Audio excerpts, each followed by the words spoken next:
السلام علیکم defence lovers and welcome to international defence analysis. دوستو ڈیفینس اپڈیٹ کے ساتھ آپ کی خدمت میں حاضر ہیں۔ آج کی ڈیفینس اپڈیٹس میں پاکستان، مراکش اور چائنا سے متعلق مختلف خبریں ہیں جن کی تفصیلات سے آپ کو آگاہ کرتے ہیں۔ So let start. دوستو آج صبح 10 بجے کراچی میں پاکستان سٹاک ایکسچینج پر کالعدم تنظیم BLA کے دہشت گردوں نے حملہ کیا، تاہم PSC یعنی پاکستان سٹاک ایکسچینج کی سیکیورٹی پر مامور سیکیورٹی گارڈز اور پولیس اہلکاروں نے دہشت گردوں کا ڈٹ کر مقابلہ کیا اور دہشت گردوں کو مرکزی عمارت میں داخل نہ ہونے دیا۔ واضح رہے کہ پاکستان سٹاک ایکسچینج کی عمارت میں سیکیورٹی کے 3 حصار موجود ہیں۔ پہلا داخلی راستے کا بیریئر، پھر گیٹ اور تیسرا استقبالیہ کے بعد موجود سیکیورٹی پوسٹ ہے۔ 4 دہشت گردوں میں سے 2 کو داخلی راستے کے بیریئر پر ہی جہنم واصل کر دیا گیا اور یہاں پر موجود دونوں سیکیورٹی گارڈ بھی شہید ہو گئے۔ ان 2 سیکیورٹی گارڈز کی بہادری اور فرض شناسی کی وجہ سے دہشت گردوں کو داخلی راستے کے بیریئر پر سب سے زیادہ مزاحمت کا سامنا کرنا پڑا۔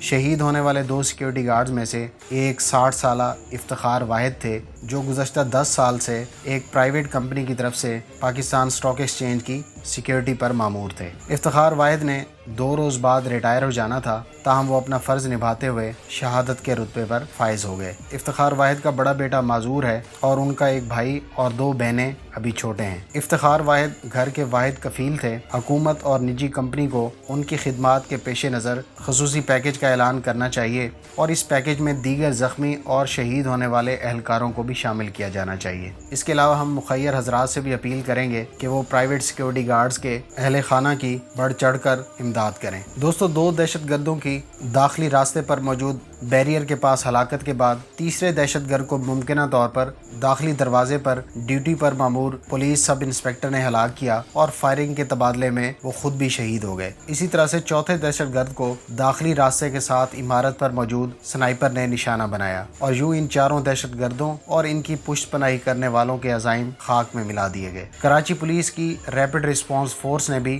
ریکارڈ وقت میں موقع پر پہنچ کر PSC کو ایک بڑے سانحے سے بچا لیا۔ دوستو دوسری اپڈیٹ پاک نیوی سے متعلق ہے۔ پاک نیوی کا تیسرا ATR-72 طیارہ اس وقت جرمنی میں موجود ہے، جس کو رین لینڈ ایئر سروس کی طرف سے میری ٹائم پیٹرول ایئر کرافٹ میں بدلنے کے لیے جرمن کمپنی جلد کام کا آغاز کر دے گی۔ واضح رہے کہ پاک نیوی نے مئی 2016 میں رین لینڈ ایئر سروس کے ساتھ 3 ATR ٹرانسپورٹ ایئر کرافٹس کو میری ٹائم پیٹرول ایئر کرافٹ میں بدلنے کا معاہدہ طے کیا تھا، جس میں سے پہلا طیارہ 2018 جبکہ دوسرا طیارہ جنوری 2020 میں پاک نیوی میں انڈکٹ کیا گیا۔ ATR-72 طیاروں کو میری ٹائم اور اینٹی سب مرین وارفیئر مقاصد میں استعمال میں لانے کے لیے اٹالین کمپنی لیونارڈو کا سی اسپرے ایسا ریڈار جبکہ سٹارز فائر 3 نامی فارورڈ لوکنگ انفرارڈ EOIR اور لائٹ ویٹ ٹارپیڈو سے لیس کیا گیا ہے، جبکہ ان تمام سسٹمز اور سینسرز کو یکساں کرنے اور استعمال میں لانے کے لیے ایرو ڈیٹا کمپنی کے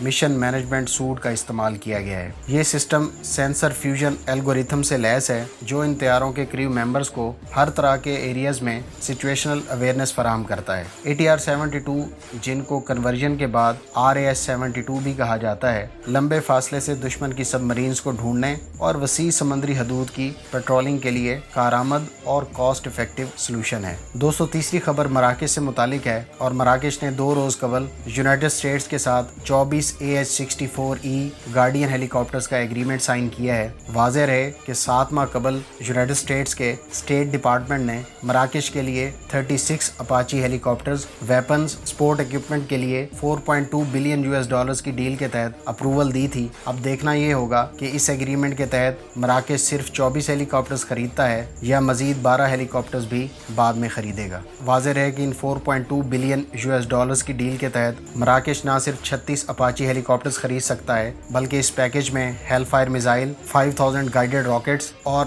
Stinger air to air missile شامل ہیں۔ دوستو چوتھی خبر آپ کو چائنا سے متعلق دیں۔ چائنا نے حال ہی میں اپنے 20 مارشل آرٹس ٹرینرز کو تبت میں فوجی اہلکاروں کو ٹریننگ کے لیے بھیجا ہے۔